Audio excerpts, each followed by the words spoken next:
সম্মানিত হাজিরিন, ইব্রাহিম আলাইহিস সালাম আল্লাহকে খুশি করেছিলেন। আল্লাহকে এত বেশি এত বেশি এত বেশি খুশি করেছেন, আল্লাহ পাক তাকে লকব আর উপাধি দিয়েছেন হাবিব খলিলুল্লাহ, মানে আল্লাহর বন্ধু। ফেরেশতারা বলল, ইয়া রাব্বাল আলামিন, তুমি কি করলা? সারা দিন সিজদায় পড়ে থাকি, সারা রাত কিয়াম করি, সারা রাত রুকুতে থাকি, তুমি আমাদেরকে খলিলুল্লাহ উপাধি দিলা না? তুমি ওই দুনিয়াতে একজন নবী এবং রাসূল সৃষ্টি করে প্রেরণ করলা, তুমি তার নাম দিয়ে দিলা খলিলুল্লাহ। আমরা এত ইবাদত করি কিন্তু এই উপাধি পেলাম না।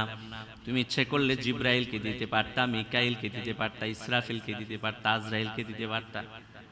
তারা হলো তোমার উলুল আজম ফেরেশতা, তাদেরকে তুমি দিতে পারতা, কিন্তু দিলা না কেন? বুঝলাম না।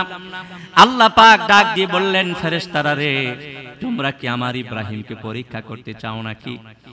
তারা বলে, ইয়া রাব্বাল আলামিন, যদি অনুমতি দেন, আমাদের মধ্যে জিবরাইল আলাইহিস সালাম আছে, তিনি যদি যায় পরীক্ষাটা ভালোভাবে নিতে পারবে। সুবহানাল্লাহ। জিবরাইল আলাইহিস সালাম আসলেন দুনিয়ায়, এসে দেখলেন ইব্রাহিম আলাইহিস সালাম ওই পাহাড়ের চূড়ার মধ্যে বকরি চড়াইতেছে। জিবরিল আমিন চিন্তা করতে লাগলেন, আল্লাহর খলিল, আল্লাহর বন্ধুকে কিভাবে পরীক্ষা করব। তিনি ওই পাহাড়ের পদদেশ থেকে আল্লাহ বলে চিৎকার দিলেন, ইব্রাহিম আলাইহিস সালামকে শোনায়া। সুবহানাল্লাহ কইতেন না ভাইয়েরা আমার? ইব্রাহিম আলাইহিস সালাম যখন দেখলেন কে জানি ওই পাহাড়ের পদদেশ থেকে আমি যাকে ভালোবাসি আল্লাহ, ওই আল্লাহর নাম বলে চিৎকার দিয়েছে, কান্ডা সোজা করে দিলেন, কোন জায়গা থেকে আওয়াজ আসতেছে। দৌড়ে গেলেন, যায় দেখে একজন মানুষ, সে আল্লাহ নামের জিকির করতেছে। ইব্রাহিম সালামরা দেখা জিকিরটা বন্ধ করে দিছে। ইব্রাহিম আলাইহিস সালাম ডাক দিয়ে কয়, ভাই তুমি কি তোমারই চিনি না? তুমি যেই জিকিরটা করতেছিলা ওই জিকিরটা আমার আল্লাহ নামের জিকির, আমার আল্লাহর জিকির, ওই জিকিরটা আমারে একবার শোনাইবানি, আর একবার শোনাইবানি। জিবরিল আমিন কয়, না না, যেই জিকির করছি এই জিকিরটা সস্তা না। কয়, কি দিতে হবে বলো? কয়, তোমার যে হাজার হাজার বকরি আছে, যদি অর্ধেক দিয়ে দাও তাহলে একবার শোনাইবো। সুবহানাল্লাহ। ইব্রাহিম সাল্লাম ডাক দিয়ে কয়, ভাই রে, তুমি তো অনেক কম চাইলা, যদি আর চেয়ে বেশি চাইতা আমি দিয়ে দিতাম। अल्लाह अल्लाह क्या मुबारक नाम है, अल्लाह अल्लाह आशिकों का काम है, अल्लाह अल्लाह आशिकों का काम है। अल्लाह अल्लाह चुशीरी, अल्लाह अल्लाह चुशीरी निस्ते नाम, शेर शकरो मी कुनद जानम तमाम। सबचेয়ে মজার নাম হচ্ছে আমার আল্লাহর নাম। সুবহানাল্লাহ করছেন ভাইয়েরা আমার, সম্মানিত হাজিরিন। ইব্রাহিম ডাক দিয়ে কয়, ভাই একবার শোনায়া দাও। কয়, তোমার অর্ধেক বকরি দিতে হবে। কয়, নিয়ে যাও, তারপরে আমার রবের নামটা আমাকে একবার শোনাও। জিবরিল আমিন বললেন, আল্লাহ। এই কথা শুনে ইব্রাহিম চোখের পানি রাখতে পারলেন না, ডাক দিয়ে কয়, ভাই আমার আরেকবার শোনায়া দাও। কয়, না না, আবার শোনানো যাবে না। কি দিবা? কয়, বাকি অর্ধেক দিয়ে দিব। আবার শোনানোর পরে ইব্রাহিম আলাইহিস সালাম চিৎকার দিলেন, বেহুশ হয়ে মাটিতে পড়ে গেলেন। জিবরিল আমিন ইব্রাহিম আলাইহিস সালামকে হুশের মধ্যে আনলেন, মাথায় পানিটা নিয়ে দিয়ে একটু হুশের মধ্যে আনলেন। হুশে আসছে ইব্রাহিম আলাইহিস সালাম। হুশে এসে আবার কয়, ভাই তুমি ওই নামটা আমারে শোনায়া দাও যেই নামের জন্য আমি দেওয়ানা। জিবরাইল আমিন ডাক দিয়ে কয়, ইব্রাহিম তোমার কাছে তো এখন আর ছাগল নাই, ভেড়া নাই, বকরি নাই, সব সম্পদের মালিক আমি হয়ে গেছি। এবার তুমি আমাকে একবার যদি শুনতে হয়, তুমি কি দিবা? শূন্য হাত দেওয়ার মতো তোমার কাছে কিছুই নাই। ইব্রাহিম আলাইহিস সালাম ডাক দিয়ে কয়, ভাই যদি তুমি আরেকবার আমাকে শোনায়া দাও, আমি ইব্রাহিম চিরতরে তোমার গোলাম হয়ে যাব। জিবরাইল আলাইহিস সালাম একটা দৌড় দিয়ে আল্লাহর কাছে গেলেন, ডাক দিয়ে কয়, রব্বুল আলামিন তুমি যে ইব্রাহিমকে খলিলুল্লাহ উপাধি দিয়েছ, যথার্থ দিয়েছ, ঠিক জায়গায় দিয়েছ। তোমার কাজের মধ্যে আমরা প্রশ্ন করেছি, ভুল করেছি। তুমি তাকে যে খলিলুল্লাহ তোমার বন্ধু উপাধি দিয়েছ, একদম জায়গা মতো দিয়েছ। ইব্রাহিম যোগ্যতা রাখে, বলেন সুবহানাল্লাহ। সম্মানিত মুসল্লিয়ানে কিরাম, আল্লাহ পাকের দরবারে আলী শানে শুকরিয়া জ্ঞাপন করছি। আল্লাহ পাক আমাদেরকে জিলকদ মাসের শেষ জুমায় আসার তৌফিক দান করেছেন।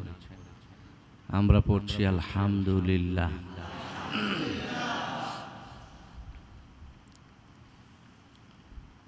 আমাদের সামনে যে মাসটা আসতেছে, এই মাসটা অত্যন্ত পবিত্র মাস, জিলহজ মাস। আমরা ওই জিলহজ মাসে কিছু গুরুত্বপূর্ণ ইবাদত করে থাকি। যাদের টাকা আছে, পয়সা আছে, তারা হজ করে। আবার যাদের মন আছে তারাও হজ করে। শুধু টাকাওয়ালারা হজ করে না, মনওয়ালারাও হজ করে, ঠিক কিনা? অনেক সময় দেখবেন টাকা নাই, পয়সা নাই, কিচ্ছু নাই, মন আছে, টান আছে, ভালোবাসা আছে। মনের টানে আল্লাহ পাক পাখির মতো উড়াইয়া তাকে সোনার মক্কা মদিনা পৌঁছাইয়া দেয়। সুতরাং আপনাদেরকে আজকে আমি গুরুত্বের সাথে বলবো, আপনারা মক্কা এবং মদিনার জন্য ভালোবাসা রাখবেন, দিলের টানটা রাখবেন। যদি টান থাকে, ভালোবাসা থাকে, একদিন হইল আপনি সোনার মক্কা এবং মদিনা যাবেন। ভাইরা আমার, ওই জিলহজ মাসে আমরা আরেকটি ইবাদত করি, কুরবানি। এটাও সবার জন্য ওয়াজিব নয়, যাদের তৌফিক আছে তাদের জন্য ওয়াজিব। তৌফিক যদি না থাকে, আল্লাহর কাছে ফরিয়াদ করবেন, ভালো কাজ, নেক কাজ করবেন। চাঁদ ওঠার আগে নখ চুল কাটবেন, ঈদের জামাত পরে আবার নখ চুল কাটবেন, তাইলে পরিপূর্ণ কুরবানির সওয়াব আল্লাহ আপনাকে দিয়ে দিবেন। সম্মানিত হাজরিন, আমার আল্লাহর এত দয়া, এত দয়া। গরিব সাহাবায়ে কেরাম ছিল, তারা নবীকে বলল, ইয়া রাসূলুল্লাহ সাল্লাল্লাহু আলাইহি সাল্লাম, আমরা তো গরিব, আমরা কুরবানি করতে পারি না, আমরা তো সওয়াব থেকে মাহরুম হয়ে গেলাম।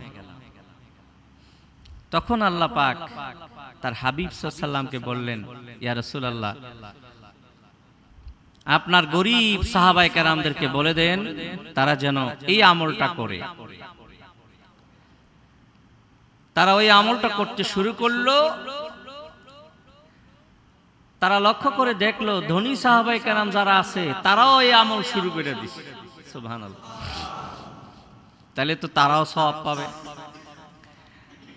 ওই গরিব সাহাবায়ে কেরাম রাসূলের দরবারে গেলেন, ইয়া রাসূলুল্লাহ সাল্লাল্লাহু আলাইহি সাল্লাম, আমাদের জন্য আমল দিয়েছেন, আমরা নখ কাটবো, চুল কাটবো, এই উসিলায় আল্লাহ আমাদেরকে কুরবানির সওয়াব দিবে।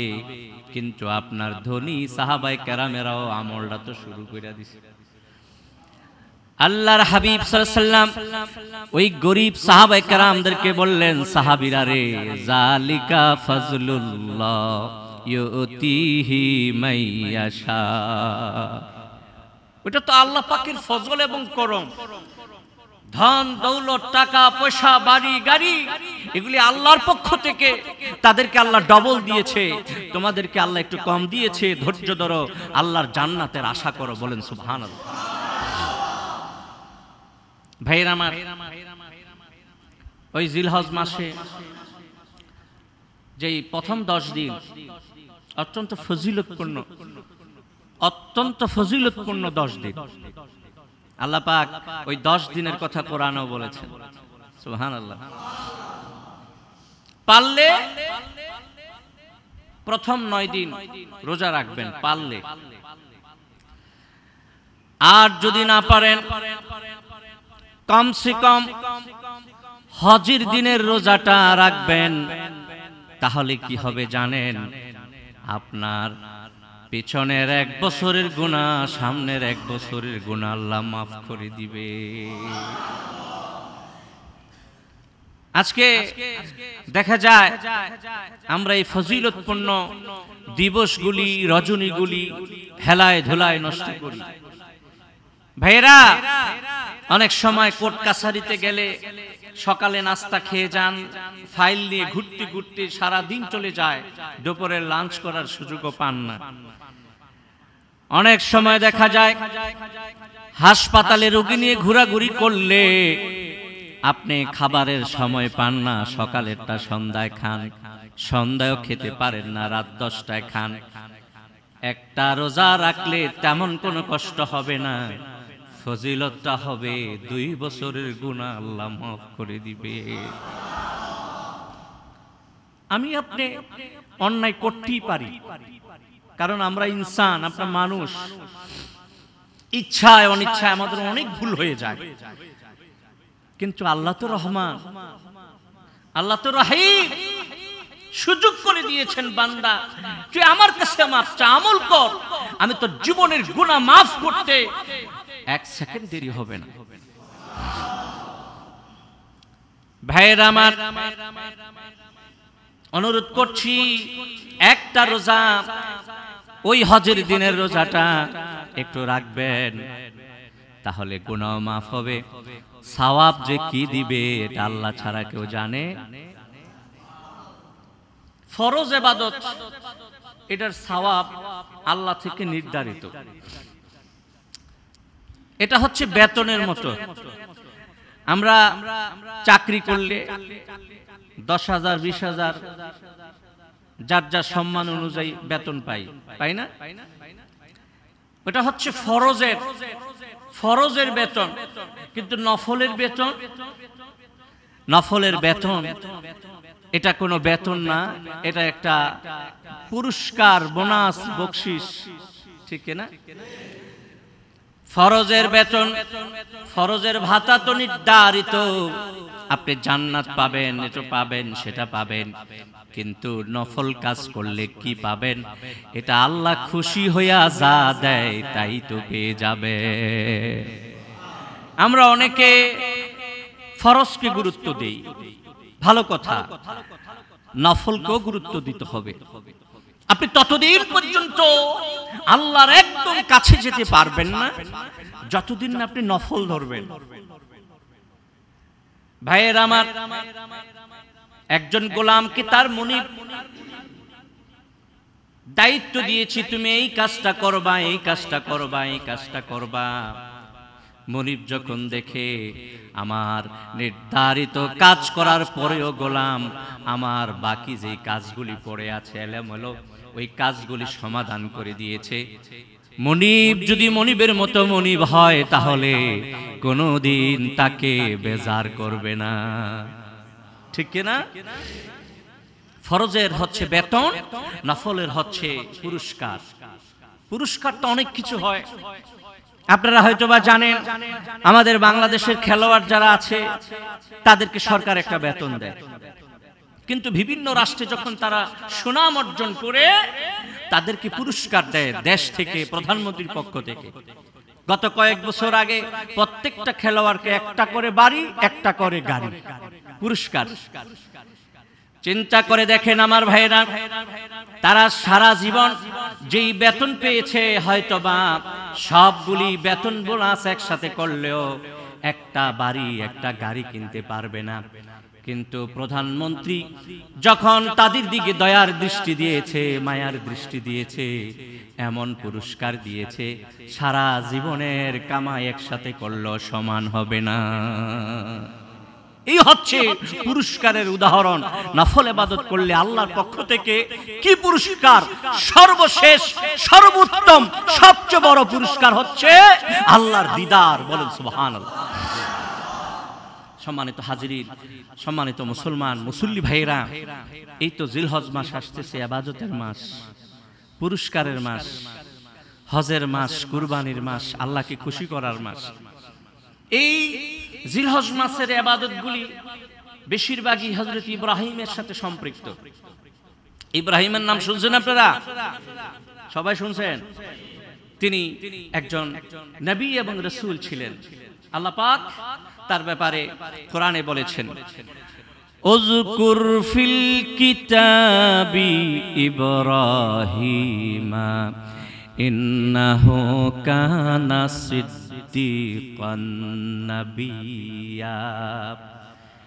আল্লাহর হাবিব সাল্লাল্লাহু আলাইহি সাল্লামকে বলেছেন, ইয়া রাসূলুল্লাহ সাল্লাল্লাহু আলাইহি সাল্লাম, এই কোরআনের মধ্যে, এই কিতাবের মধ্যে আমার ইব্রাহিমের নামটা আপনি জিকির করেন।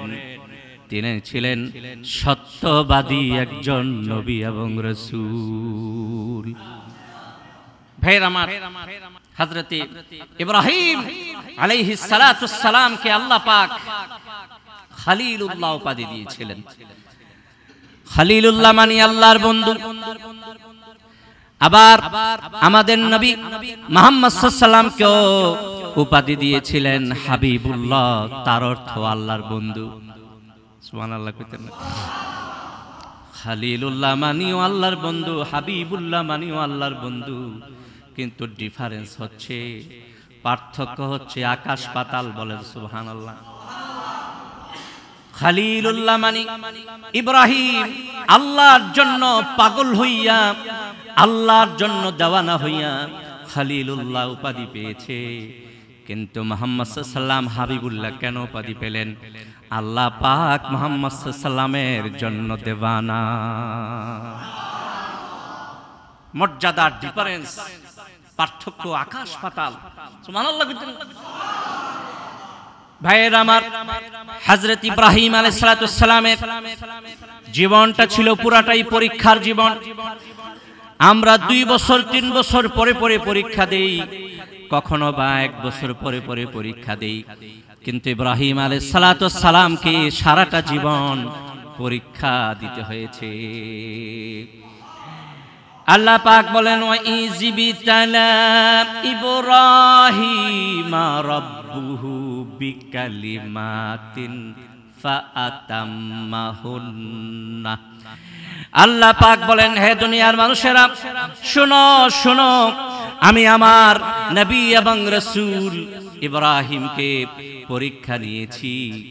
ইব্রাহিম প্রত্যেকটা পরীক্ষায় পাশ করেছে। বলেন সুবহানাল্লাহ।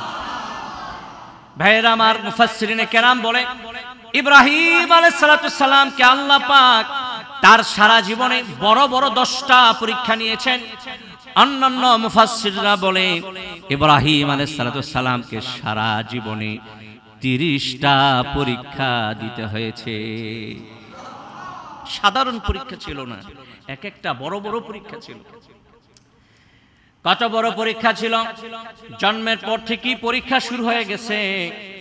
জন্মের আগে ওই যে কাফের খবর পাওয়া গেছে ইব্রাহিম আসবে, এই কারণে অনেকগুলি বাচ্চা সে কতল করেছে। বিশাল ইতিহাস, সময় কম, বলা যাবে না। আর একটা জুমা পাবো আমরা কুরবানির আগে, তো কুরবানির গুরুত্বপূর্ণ কথাও তো রয়ে গেছে। এই কারণে আমি এর আগে ইব্রাহিম আলাইহিস সালামের কথা বলে দিচ্ছি। সম্মানিত হাজিরিন, ইব্রাহিম আলাইহিস সালাম আল্লাহকে খুশি করেছিলেন। আল্লাহকে এত বেশি এত বেশি এত বেশি খুশি করেছেন, আল্লাহ পাক তাকে লকব আর উপাধি দিয়েছেন হাবিব, খলিলুল্লাহ মানে আল্লাহর বন্ধু। ফেরেশতারা বলল, ইয়া রাব্বাল আলামিন, তুমি কি করলা? সারা দিন সিজদায় পড়ে থাকি, সারা রাত কিয়াম করি, সারা রাত রুকুতে থাকি, তুমি আমাদেরকে খলিলুল্লাহ উপাধি দিলা না?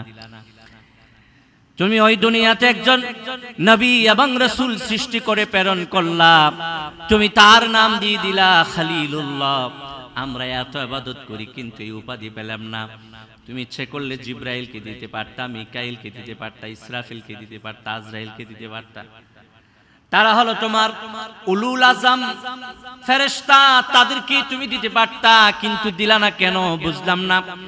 আল্লাহ পাক ডাক দিয়ে বললেন, ফেরেশতারা রে, তোমরা কি আমার ইব্রাহিমকে পরীক্ষা করতে চাও নাকি? তারা বলে, ইয়া রাব্বাল আলামিন যদি অনুমতি দেন, আমাদের মধ্যে জিবরাইল আলাইহিস সালাম আছে, তিনি যদি যায় পরীক্ষাটা ভালোভাবে নিতে পারবে। সুবহানাল্লাহ। জিবরাইল আলাইহিস সালাম আসলেন দুনিয়ায়, এসে দেখলেন ইব্রাহিম আলাইহিস সালাম ওই পাহাড়ের চূড়ার মধ্যে বকরি চড়াইতেছে। জিবরিল আমিন চিন্তা করতে লাগলেন, আল্লাহর খলিল, আল্লাহর বন্ধুকে কিভাবে পরীক্ষা করব। তিনি ওই পাহাড়ের পদদেশ থেকে আল্লাহ বলে চিৎকার দিলেন, ইব্রাহিম আলাইহিস সালামকে শোনায়া। সুবহানাল্লাহ কইতেন না ভাইয়েরা আমার? ইব্রাহিম আলাইহিস সালাম যখন দেখলেন কে জানি ওই পাহাড়ের পদদেশ থেকে আমি যাকে ভালোবাসি আল্লাহ, ওই আল্লাহর নাম বলে চিৎকার দিয়েছে, কান্ডা সোজা করে দিলেন, কোন জায়গা থেকে আওয়াজ আসতেছে। দৌড়ে গেলেন, যায় দেখে একজন মানুষ, সে আল্লাহ নামের জিকির করতেছে। ইব্রাহিম সালামরা দেখা জিকিরটা বন্ধ করে দিছে। ইব্রাহিম আলাইহিস সালাম ডাক দিয়ে কয়, ভাই তুমি কি তোমারই চিনি না? তুমি যেই জিকিরটা করতেছিলা ওই জিকিরটা আমার আল্লাহ নামের জিকির, আমার আল্লাহর জিকির, ওই জিকিরটা আমারে একবার শোনাইবানি, আর একবার শোনাইবানি। জিবরিল আমিন কয়, না না, যেই জিকির করছি এই জিকিরটা সস্তা না। কয় কি দিতে হবে বলো? কয় তোমার যে হাজার হাজার বকরি আছে, যদি অর্ধেক দিয়ে দাও তাহলে একবার শোনাইবো। সুবহানাল্লাহ। ইব্রাহিম সাল্লাম ডাক দিয়ে কয়, ভাই রে, তুমি তো অনেক কম চাইলা, যদি আর চেয়ে বেশি চাইতে আমি দিয়ে দিতাম। अल्लाह अल्लाह क्या मुबारक नाम है, अल्लाह अल्लाह आशिकों का काम है, अल्लाह अल्लाह आशिकों का काम है। अल्लाह अल्लाह चुशीरी, अल्लाह अल्लाह चुशीरी निस्ते नाम, शेर शकरो मी कुनद जानम तमाम। सबचेয়ে মজার নাম হচ্ছে আমার আল্লাহর নাম। সুবহানাল্লাহ। ভাইয়েরা আমার, সম্মানিত হাজিরিন, ইব্রাহিম ডাক দিয়ে কয়, ভাই একবার শোনায়া দাও। কয় তোমার অর্ধেক বকরি দিতে হবে। কয় নিয়ে যাও, তারপরে আমার রবের নামটা আমাকে একবার শোনাও। জিবরিল আমিন বললেন, আল্লাহ। এই কথা শুনে ইব্রাহিম চোখের পানি রাখতে পারলেন না, ডাক দিয়ে কয়, ভাই আমারে আরেকবার শোনায়া দাও। কয় না না, আবার শোনানো যাবে না। কি দিবা? কয় বাকি অর্ধেক দিয়ে দিব। আবার শোনানোর পরে ইব্রাহিম আলাইহিস সালাম চিৎকার দিলেন, বেহুশ হয়ে মাটিতে পড়ে গেলেন। জিবরিল আমিন ইব্রাহিম আলাইহিস সালামকে হুশের মধ্যে আনলেন, মাথায় পানিটা নিয়ে দিয়ে একটু হুশের মধ্যে আনলেন। হুশে আসছে ইব্রাহিম আলাইহিস সালাম। হুশে এসে আবার কয়, ভাই তুমি ওই নামটা আমারে শোনায়া দাও যেই নামের জন্য আমি দেওয়ানা। জিবরাইল আমিন ডাক দিয়ে কয়, ইব্রাহিম তোমার কাছে তো এখন আর ছাগল নাই, ভেড়া নাই, বকরি নাই, সব সম্পদের মালিক আমি হয়ে গেছি। এবার তুমি আমাকে একবার যদি শুনতে হয়, তুমি কি দিবা? শূন্য হাত দেওয়ার মতো তোমার কাছে কিছুই নাই। ইব্রাহিম আলাইহিস সালাম ডাক দিয়ে কয়, ভাই যদি তুমি আরেকবার আমাকে শোনায়া দাও, আমি ইব্রাহিম চিরতরে তোমার গোলাম হয়ে যাব। জিবরাইল আলাইহিস সালাম একটা দৌড় দিয়ে আল্লাহর কাছে গেলেন, ডাক দিয়ে কয়, রব্বুল আলামিন তুমি যে ইব্রাহিমকে খলিলুল্লাহ উপাধি দিয়েছ, যথার্থ দিয়েছ, ঠিক জায়গায় দিয়েছ। তোমার কাজের মধ্যে আমরা প্রশ্ন করেছি, ভুল করেছি। তুমি তাকে যে খলিলুল্লাহ তোমার বন্ধু উপাধি দিয়েছ, একদম জায়গা মতো দিয়েছ। ইব্রাহিম যোগ্যতা রাখে, বলেন সুবহানাল্লাহ। কত পরীক্ষা, কত পরীক্ষা, জন্মের পর থেকেই পরীক্ষা, তারপরে আবার আগুনে নিক্ষেপের পরীক্ষা। কিন্তু ভাইয়ের আমার, আগুনটা তো আর আগুন ছিল না, জান্নাতের বাগান হয়ে গেছে। বলেন সুবহানাল্লাহ।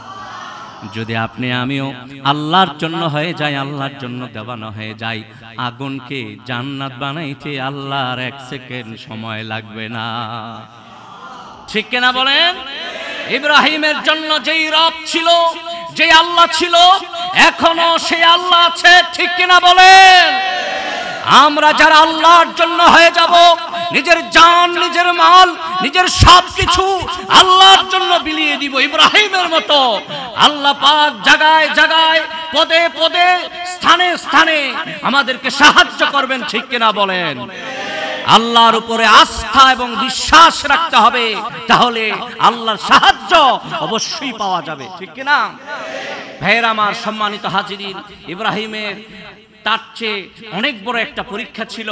তার ৮৬ বছর পর্যন্ত সন্তান নাই, আল্লাহর কাছে সন্তান চাইছে, আল্লাহ সন্তান দিয়েছে। ভাইয়েরা আমার, মায়ার দৃষ্টি দিয়েছে সন্তানের দিকে।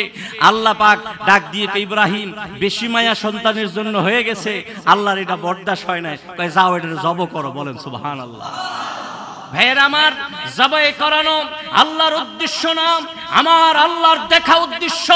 তার আপন সন্তান, কলিজার টুকরা, ৮৬ বছর বয়সে তাকে আমি যেই সন্তান দিয়েছি, দেখি আমার নির্দেশ পালনার্থে ইব্রাহিম কি করে, আমি এটা দেখতে চাই। বলেন সুবহানাল্লাহ। ইব্রাহিম আলাইহিস সালাম কি করেছে, পালন করেছে। আল্লাহ খুশি হইয়া জান্নাত থেকে দুম্বা পাঠাইয়া দিয়েছে। সন্তান জবাই করা, কুরবানি করা উদ্দেশ্য ছিল না। এখনো আল্লাহ পাক আমাদেরকে সন্তান জবাই করতে কয় না। আল্লাহ বলে, ইব্রাহিম আলাইহিস সালাম কুরবানি করতে নিয়েছিল, এর একটা অনুকরণ হিসাবে তোমরা গরু, বাছুর, ভেড়া, বকরি কুরবানি করো, আমাকে খুশি করার জন্য, পেট ভরে খাওয়ার জন্য না। কেন? আমাকে খুশি করার জন্য। আমি কি দেখি? তোমার গরুটা দেখি না, বাছুরটা দেখি না, তোমার দিলে কি আছে এটা দেখি। বলেন সুবহানাল্লাহ। আল্লাহ পাক বলেন, লাইয়ানালাল্লাহা লুহুমুহা ওয়ালা দিমাউহা ওয়ালাকিয়ানালুহু তাকওয়া মিনকুম। সব জায়গায় আল্লাহ তাকওয়া দেখে। বেহেশতে যাওয়ার আগেও আল্লাহ দেখবে তার তাকওয়াটা কেমন ছিল। বলেন সুবহানাল্লাহ। ভাইয়েরা আমার, দেখেন আল্লাহ কি বলছে, তোমার রক্ত আমি নেই না, তোমার এই বাছুরের গরুর রক্ত আমি নেই না, গোশত নেই না, হাড্ডি নেই না, আমি কি নেই? তোমার দিলের নিয়তটা নেই। বলেন সুবহানাল্লাহ। আল্লাহ যেন ইখলাসের সাথে, সহি নিয়তের সাথে আমাদেরকে কোরবানি করার তৌফিক দান করে। বলুন আমিন। ওয়া মা আলাইনা ইল্লাল বালাগ। ওয়াসসালামু আলাইকুম ওয়া রাহমাতুল্লাহ।